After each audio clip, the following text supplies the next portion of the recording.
بسم اللہ الرحمن الرحیم۔ السلام علیکم سامعین، امید ہے آپ لوگ خیریت سے ہوں گے۔ آج ہم ایپیسوڈ نمبر 2 سیرت نبی کریم صلی اللہ علیہ وآلہ وسلم کے بارے میں بات کریں گے۔ سیرت نبی کریم صلی اللہ علیہ وآلہ وسلم کی پہلی قسم مختصر ملک عرب کے جغرافیہ اور اس میں قدیم سے آباد عرب قبائل پر بات کی گئی۔ بعد میں محسوس ہوا کہ کچھ مزید تفصیل بھی دی جانی چاہیے تھی، اس لیے ان سے متعلق کچھ مزید معلومات بھی آپ کے گوش گزار کرنا ضروری سمجھا۔ ایک دو اقساط میں ان پر بات ہو جائے تو پھر سیرت پاک کی طرف بڑھیں گے۔ ملک عرب ایک جزیرہ نما ہے جس کے جنوب میں بحیرہ عرب، مشرق میں خلیج فارس و بحیرہ میں عمان، مغرب میں بحیرہ قلزم ہے۔ 3 اطراف سے پانی میں گرے اس ملک کے شمال میں شام کا ملک واقع ہے۔ مجموعی طور پر اس ملک کا اکثر حصہ ریگستانوں اور غیر آباد ہے، آب وگیاں وادیوں پر مشتمل ہے، جبکہ چند علاقے اپنی سرسبزی اور شادابی کے لیے بھی مشہور ہے۔ طبعی لحاظ سے اس ملک کے 5 حصے ہیں۔ یمن جزیرہ عرب کا سب سے زرخیز علاقہ ہے، جس کو پرامن ہونے کی وجہ سے یہ نام دیا گیا۔ آب و ہوا معتدل ہے اور اس کے پہاڑوں کے درمیان وسیع و شاداب وادیاں ہیں جہاں پھل و سبزیاں بکثرت پیدا ہوتی ہے۔ قوم سبا کا مسکن عرب کا یہی علاقہ تھا، جس نے آبپاشی کے لیے بہت سے بند ڈیم بنائے، جن میں مارب نام کا مشہور بند بھی تھا۔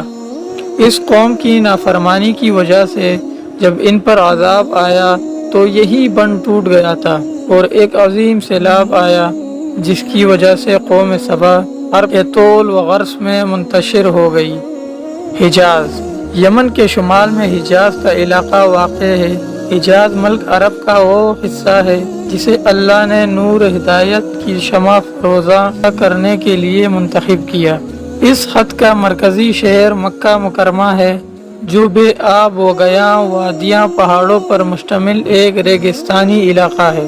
حجاز کا دوسرا اہم شہر یثرب ہے، جو بعد میں مدینۃ النبی کہلایا، جبکہ مکہ کے مشرق میں طائف کا شہر ہے، جو اپنے سرسبز اور لہلہاتے کھیتوں اور سایہ دار نخلستانوں اور مختلف پھلوں کی کثرت کی وجہ عرب کے ریگستان میں جنت الارضی کی مثال ہے۔ حجاز میں بدر، احد، بئر معونہ، حدیبیہ اور خیبر کی وادیاں بھی قابل ذکر ہے۔ نجد ملک عرب کا ایک اہم حصہ نجد ہے، جو حجاز کے مشرق میں ہے اور یہاں آج کل سعودی عرب کا دارالحکومت الریاض واقع ہے۔ حضر موت یہ یمن کے مشرق میں ساحلی علاقہ ہے، بظاہر ویران علاقہ ہے۔ پرانے زمانے میں یہاں ظفار اور شیبان نامی 2 شہر تھے۔ مشرقی ساحلی علاقہ عرب امارات، ان میں عمان، الاقصی اور بحرین کے علاقے شامل ہیں۔ یہاں سے پرانے زمانے میں سمندر سے موتی نکالے جاتے تھے، جبکہ آج کل یہ علاقہ تیل کی دولت سے مالا مال ہے۔ وادی سینا حجاز کے شمال میں مشرق میں خلیج سویز اور خلیج ایلا کے درمیان وادی سینا کا علاقہ ہے، جو قوم موسیٰ علیہ السلام 40 سال تک صحرا نوردی کرتے رہے۔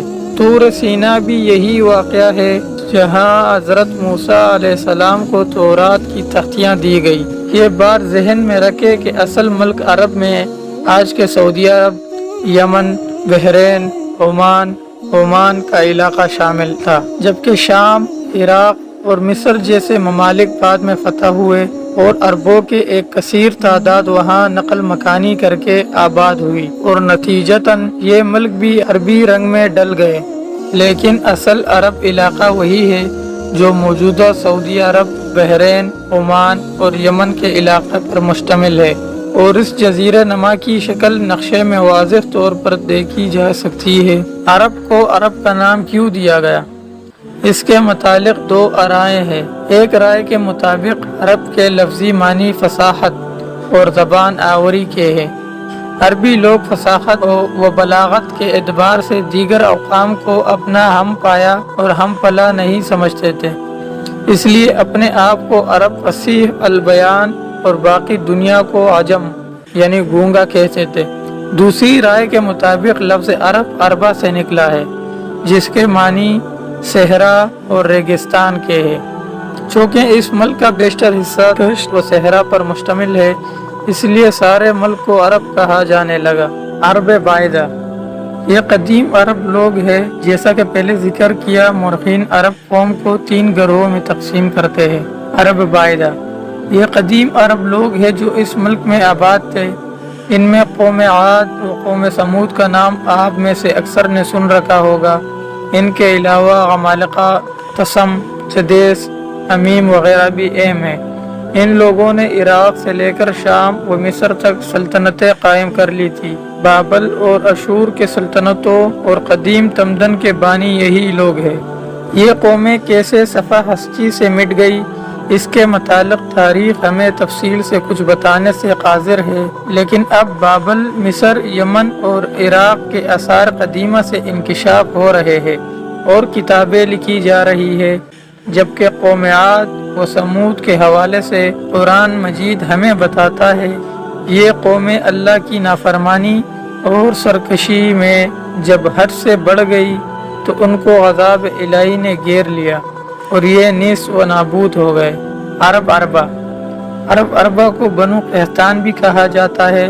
یہ حضرت نوح علیہ السلام کے بیٹے سام بن نوح کی اولاد سے ہے اور یہ لوگ قدیم عرب، عاد و سمود وغیرہ کی تباہی اور جزیرہ نما عرب سے مٹ جانے کے بعد یہاں آباد ہوئے۔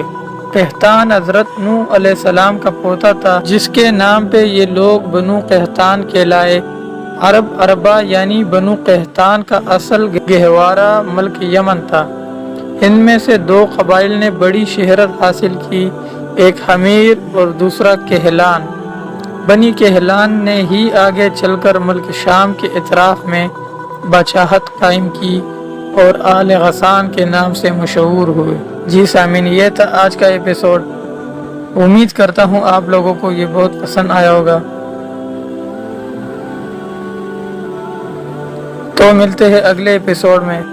اس طرح کی مزید ویڈیو دیکھنے کے لیے آپ ہمارے چینل کو سبسکرائب کریں اور بیل آئیکن پر ضرور کلک کریں۔ شکریہ۔